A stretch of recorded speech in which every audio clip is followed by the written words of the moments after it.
ইসলাম আপাতত ফেসবুক ছাড়া কোথাও নাই। কি বলছি, ইসলাম আমার আমার দৃষ্টিতে আপাতত যদি ইসলাম দেখতে হয় আর মুসলমান দেখতে হয়, কোথায় যেতে হবে? মসজিদে পাওয়া যাবে না।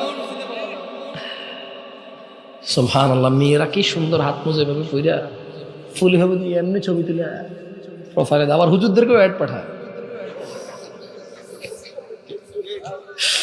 আবার আপনি যাতে অ্যাড করেন লিখে দেবে, হুজুর আমি শুধু দিনই প্রশ্ন করব, অন্য কোনো উদ্দেশ্য নেই আমার।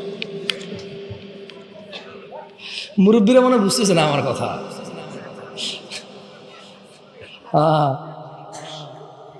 যারা আপনারা ফেসবুক চেনেন না, ভালো হয়েছে চেনেন না, তবে আফসোস আপনারা চেনেন নাই। বর্তমান বিশ্বের সবচাইতে খালেস ধার্মিক মুমিন মুত্তাকি ফেসবুকে পাওয়া। যারা মেয়েদেরকে জাগিয়ে দেয় ফজরে, বুঝেন নাই? যারা মেয়েদেরকে জাগিয়ে দেয় কোথায়? ফজরে।